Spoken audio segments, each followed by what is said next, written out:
സ്കൂളുകളിൽ നിന്ന് ഇന്റർവെൽ സമയത്ത് കുട്ടികൾക്ക് ഓടി വന്നാൽ ഒരു സ്മോൾ അടിച്ച് പോകാവുന്ന ദൂരപരിധിയിലേക്ക് ഈ ഗവൺമെന്റ് മധ്യമേഖലയെ മാറ്റി എന്നാണ് യാഥാർത്ഥ്യം സൂചിപ്പിക്കാൻ ഞാൻ ആഗ്രഹിക്കുക.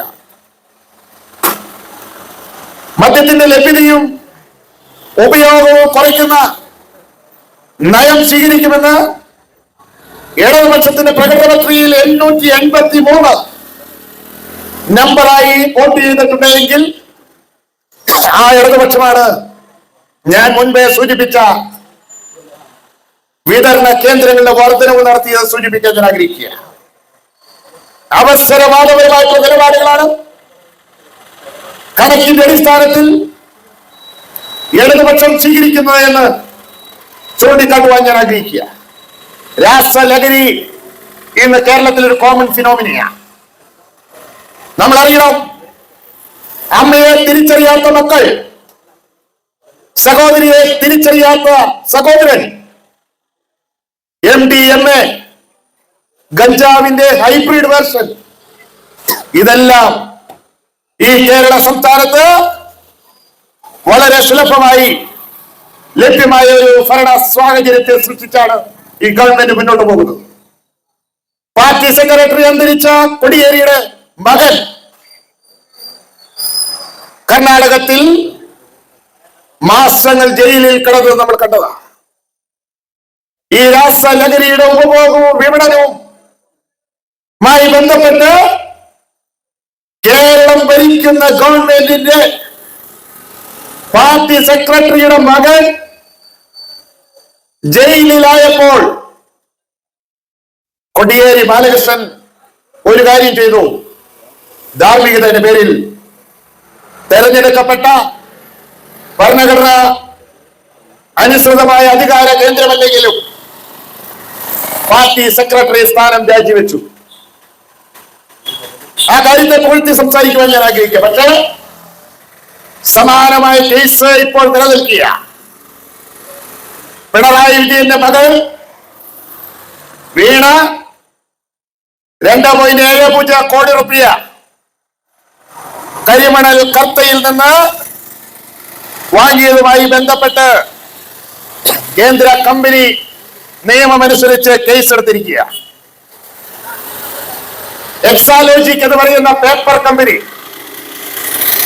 ആ കമ്പനി CMRL എന്ന് പറയുന്ന കരിമണൽ ഖനനം നടത്തുന്ന കമ്പനിയുമായി ഒരു ഫിനാൻഷ്യൽ മിസ്അപ്രോപ്രിയേഷൻ നടന്നിരിക്കുക. ഇത് ആദായ നികുതി വകുപ്പ് പരിശോധിച്ച് കണ്ടെത്തി. ഇൻകം ടാക്സ് സെറ്റിൽമെന്റ് ബോർഡ് പരിശോധിച്ച് കണ്ടെത്തി. അവിടെ കൊണ്ടൊന്നും പിണറായി വിജയൻ അനക്കമില്ല. ഇന്ന് പാർട്ടി കോൺഗ്രസ് തമിഴ്നാട്ടിൽ മധുരയിൽ നടക്കുമ്പോൾ 3-ാം ഊഴത്തിന് പിണറായി സജ്ജമാണ് എന്ന് പാർശ്വവർത്തികളെ കൊണ്ട് നയരേഖയുണ്ടാക്കി പ്രകാശനം ചെയ്യുമ്പോൾ കേന്ദ്ര കമ്പനി കാര്യ വകുപ്പ് പ്രോസിക്യൂഷൻ നടപടിയുമായി മുഖ്യമന്ത്രിയുടെ മകൾക്കെതിരെ കടന്നു വന്നിരിക്കുക. മകളും മരുമകൻ തിരശ്ശീലയ്ക്ക് പിന്നിലുള്ള ഡെപ്യൂട്ടി ചീഫ് മിനിസ്റ്റർ റിയാസും തമിഴ്നാട്ടിൽ മധുരയിൽ 5 സ്റ്റാർ ഹോട്ടലിൽ പേരെ കുഞ്ഞുങ്ങളെയുമായി കമലയ്ക്കൊപ്പം പാർട്ടി കോൺഗ്രസ് സന്തോഷകരമായി അനുഭവിക്കുവാനും വാഴ്ത്തുപാട്ട് കേൾക്കുവാനുമായി പോയിരിക്കുക. അപ്പോഴാണ് കേന്ദ്ര കമ്പനി കാര്യ വകുപ്പിന്റേതായ പ്രോസിക്യൂഷൻ നടപടി. CMRന്റെ MD മരുമകൻ ജീവനക്കാരൻ കരിമണൽ കർത്തയടക്കം 10 വർഷം കഠിന തടവിന് സാധ്യമായ വകുപ്പ് 483, 484 പ്രകാരമാണ് കേസ് എടുത്തിരിക്കുന്നത്. കോമ്രേഡ് വിജയൻ രാജിവെക്കണം.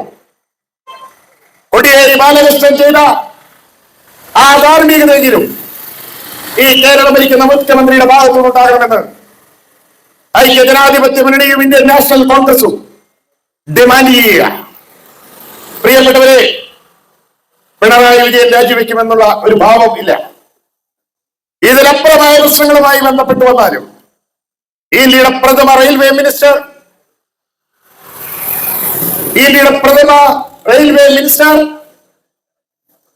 ട്രെയിൻ അപകടം പറ്റിയതിന്റെ പേരിൽ, അപകടത്തിന്റെ പേരിൽ, ധാർമ്മികതയുടെ പേരിൽ ലാൽ ബഹദൂർ ശാസ്ത്രി രാജിവെച്ച രാജ്യമാണിത്. എ കെ ആന്റണി അന്തരീക്ഷത്തിലുണ്ടായ ആക്ഷേപത്തിന്റെ പേരിൽ രാജിവെച്ച രാജ്യമാണിത്. ഈ കേരളം കണ്ട നിരവധിയായ ഭരണ നേതൃത്വത്തിലുള്ള ആളുകൾ ധാർമ്മികതയുടെ പേരിൽ രാജിവെച്ചിട്ടുള്ള രാജ്യമാണ് വിശിഷ്യ കേരള സംസ്ഥാനവും. ആ സംസ്ഥാനത്തിന്റെ മുഖ്യമന്ത്രി പിണറായി അധികാരത്തിന്റെ ദുർവിനിയോഗം എന്നുള്ള ഒന്ന് മാത്രം ലക്ഷ്യമിട്ടുകൊണ്ടാണ് താങ്കളുടെ മകൾക്ക് പണം നൽകിയതെങ്കിൽ ഞങ്ങൾ മുന്നോട്ട് വെച്ച ആർഗ്യുമെന്റ് കേന്ദ്ര കമ്പനി കാര്യം വകുപ്പ് പരിശോധിച്ച് കണ്ടെത്തിയെങ്കിൽ താങ്കൾ രാജിവെക്കണം. ഇവിടെ നിങ്ങൾ മനസ്സിലാക്കണം, എക്സാലോജിക് എന്ന് പറയുന്ന കമ്പനി വെറും കടലാസ് സംഘടന മാത്രമാണ്, കടലാസ് കമ്പനി മാത്രമാണ്. പണമിടപാടുകളല്ലാതെ ഒരു സേവനവും ഈ കമ്പനിയുടെ ഭാഗത്തൊന്നും ഉണ്ടായിട്ടില്ല. മറ്റൊരു കോൺട്രിബ്യൂഷനും ഇല്ല. ബാംഗ്ലൂരിൽ ഒരു ഓഫീസ് മെയിൻറ്റെയിൻ ചെയ്യുന്നു, ബാങ്ക് അക്കൗണ്ടുകൾ മെയിൻറ്റെയിൻ ചെയ്യുന്നു എന്നല്ലാതെ ഒരു കോൺട്രിബ്യൂഷനും ഇല്ലാത്ത കമ്പനി. ആ കമ്പനിയിലേക്ക് എന്ത് സേവനത്തിന്റെ പേരിലാണ് 2.70 crore rupees കരിമണൽ കർത്ത ട്രാൻസ്ഫർ ചെയ്യപ്പെട്ടിട്ടുള്ളത് എന്ന് ഈ കേരളത്തിലെ ജനങ്ങളോട് പറയുവാൻ കോമ്രേഡ് വിജയ അങ്ങ് തയ്യാറാകണം. ആത്മശങ്കക്കിടമില്ലാത്ത മൗനം, ആ മൗനം മാറ്റി ജനങ്ങളോട് താങ്കൾ സംസാരിക്കണം. ഈ യാഥാർത്ഥ്യങ്ങളെ അറിയുവാൻ കേരളത്തിലെ ജനങ്ങൾക്ക് താല്പര്യമുണ്ട്. ഈ ഗവൺമെന്റ് ഈ തരത്തിൽ ഭരണത്തെ ദുർവിനിയോഗം ചെയ്ത് മുന്നോട്ട് പോകുമ്പോൾ കേരളത്തിലെ PSCയെ നോക്കുകുത്തിയാക്കിയിരിക്കുക. ഞാൻ ഇങ്ങോട്ട് വരുന്ന വഴി ഒന്ന് രണ്ട് സ്നേഹിതന്മാരെ വിളിച്ച് മറ്റു ചില കാര്യങ്ങളുമായി ബന്ധപ്പെട്ട് സംസാരിക്കാനിടയായി. ഈ കൊടയത്തൂരിൽ കാഞ്ഞാറിൽ നിന്ന് തന്നെ 2 ഡസനോളം കുട്ടികൾ അവർക്ക് PSC അഡ്വൈസ് മെമ്മോ കിട്ടിയിട്ട്